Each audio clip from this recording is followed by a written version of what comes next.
Romanos, capítulo 7.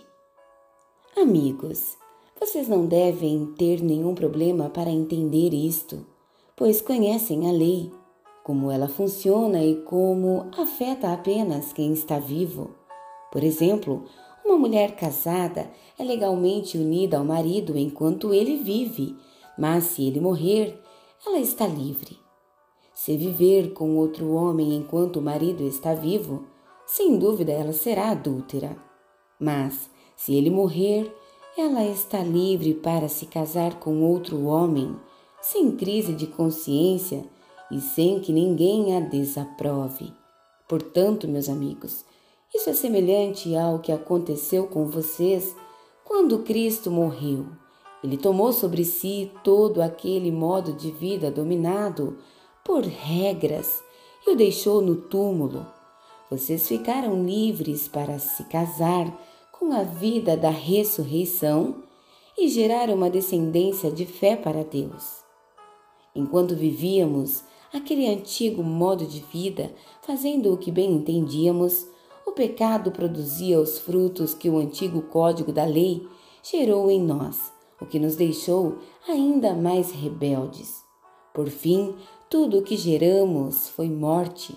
Mas agora que não estamos mais acorrentados ao casamento dominador do pecado, livres daqueles regulamentos opressivos, estamos livres para viver uma vida nova na liberdade de Deus. Alguém pode dizer, se o código da lei era tão mau assim, ele não era melhor que o pecado. Não é verdade.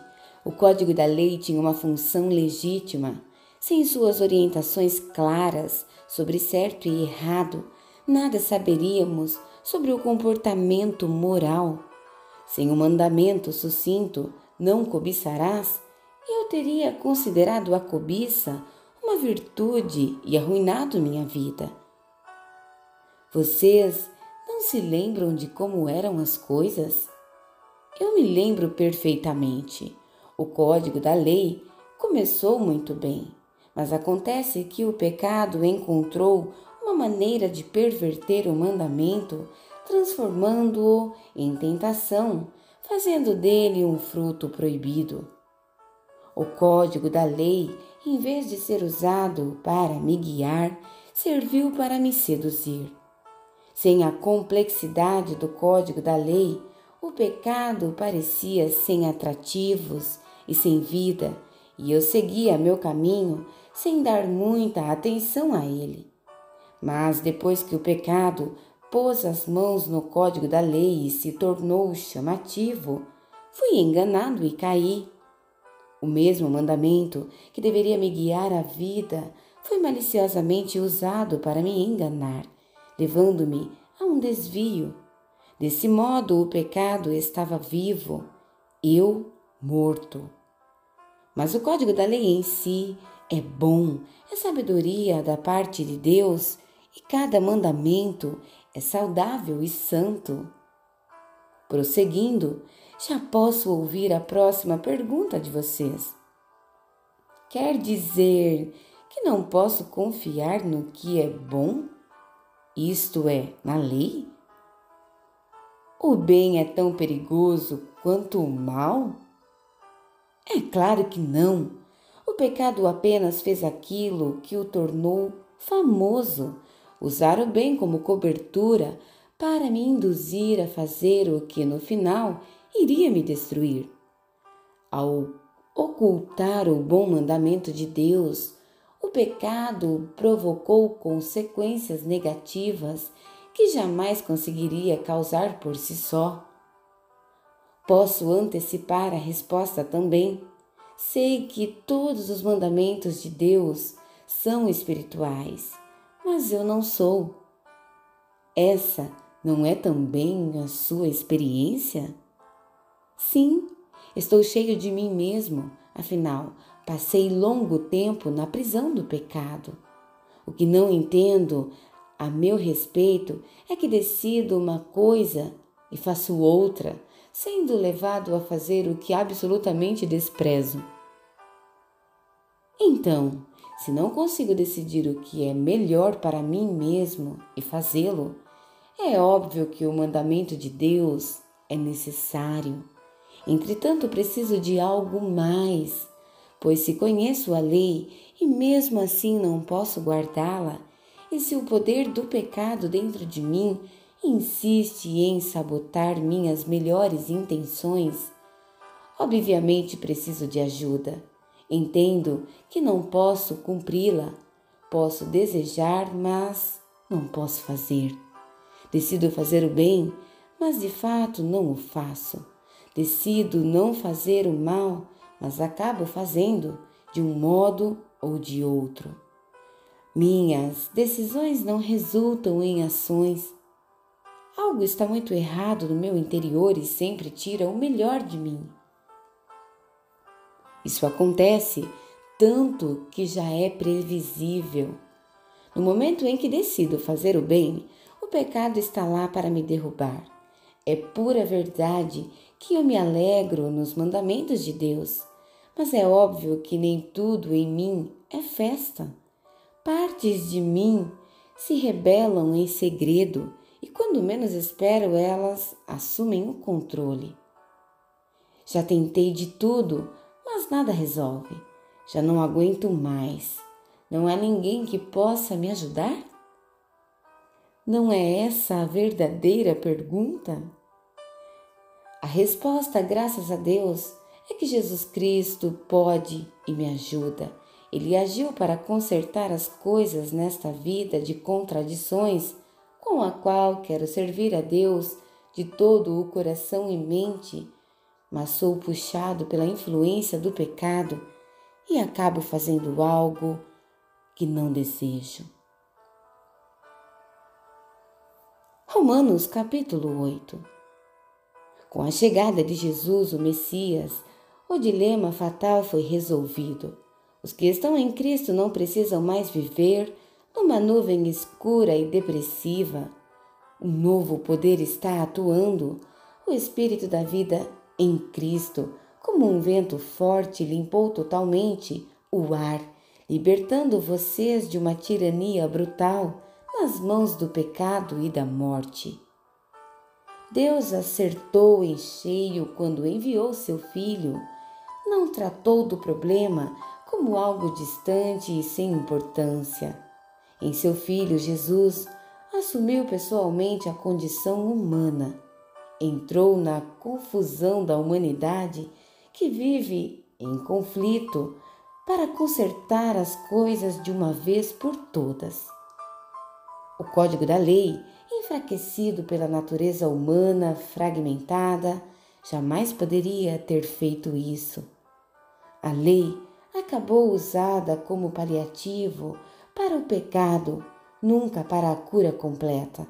E agora, o que o código da lei pede, mas que não conseguiríamos cumprir por nós mesmos, é que, em vez de redobrar nossos esforços, simplesmente aceitemos o que o Espírito está fazendo em nós. Os que pensam que podem fazê-lo por si mesmos terminam obcecados por medir sua força moral, mas sem resultados na vida real. Os que confiam na ação de Deus descobrem que o Espírito de Deus está neles, vivendo e respirando Deus. Ficar obcecado consigo mesmo nessa questão é entrar num beco sem saída. Quem olha para Deus é levado para um campo aberto a uma vida livre, espaçosa. Direcionar o foco para si mesmo é o oposto de se concentrar em Deus. Qualquer pessoa absorvida em si mesma passa a ignorar Deus e acaba pensando mais nela que em Deus. Ignora quem Deus é e o que Ele está fazendo, e Deus não gosta de ser ignorado. Mas, se o próprio Deus está em vocês, dificilmente irão pensar mais em vocês mesmos que nele. Quem não recebeu esse Deus invisível, mas plenamente presente, o Espírito de Cristo, não saberá do que estamos falando. Mas Vocês que o receberam e o têm habitando em vocês, mesmo que ainda experimente as limitações do pecado, experimentam a vida de acordo com Deus. Não há dúvida de que, se o Deus vivo e presente que ressuscitou Jesus dentre os mortos atua na vida de vocês, Ele fará em vocês o mesmo que fez em Jesus. Ele os trará vivos para si. Quando Deus vive e respira em vocês, e Ele o faz como o fez em Jesus, vocês são libertos daquela vida morta. Com seu Espírito vivendo em vocês, o corpo de vocês será tão cheio de vida quanto o de Cristo. Vocês não percebem que não devemos um centavo à velha vida na qual a pessoa tem de fazer tudo por si? Não há nada nessa vida para nós, nada mesmo. O melhor a fazer é dar a ela um enterro definitivo e se engajar na nova vida. O Espírito de Deus nos chama. Há muito o que fazer e lugares para conhecer. A vida da ressurreição que vocês receberam de Deus não é vazia. Nela há uma constante expectativa de aventura que sempre pergunta para Deus: e agora, Pai, o que vamos fazer? Como as crianças fazem. O Espírito de Deus entra em contato com o nosso espírito e confirma nossa identidade. Sabemos quem Ele é e sabemos quem somos, pais e filhos. Sabemos também que vamos receber o que está por vir, uma herança inacreditável. Iremos passar pelo que Cristo passou.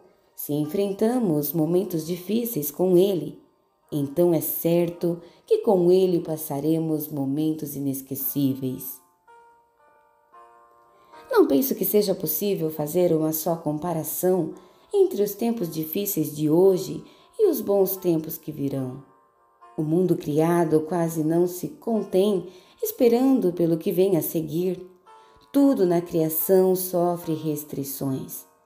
Deus a controla até que todas as criaturas estejam prontas e possam ser libertadas para os tempos gloriosos que virão.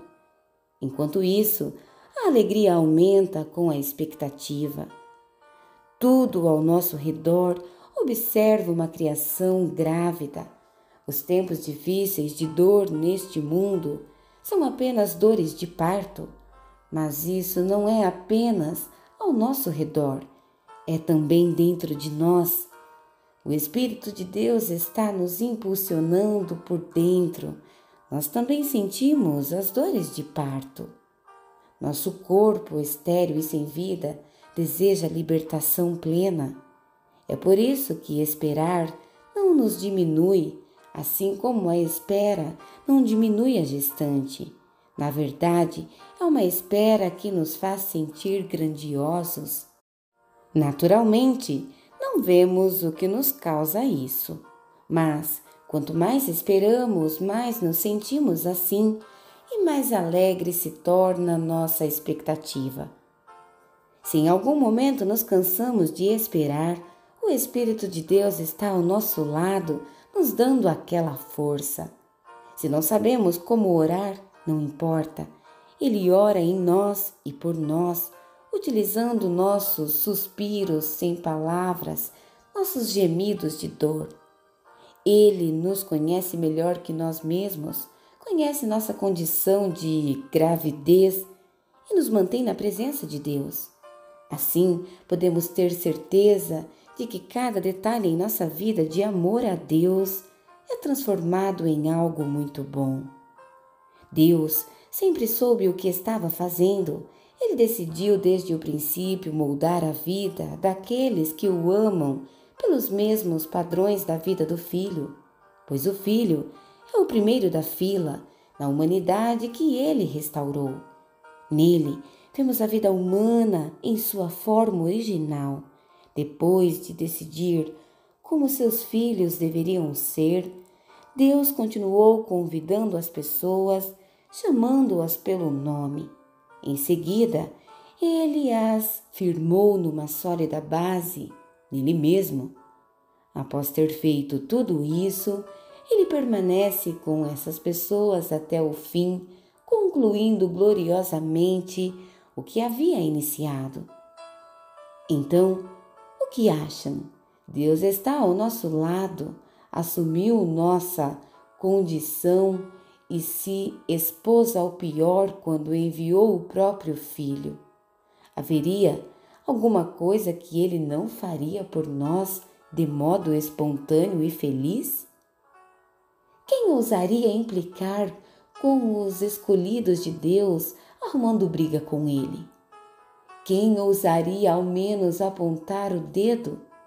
Aquele que morreu por nós e por nós foi ressuscitado para a vida está na presença de Deus nesse exato momento, intercedendo por nós.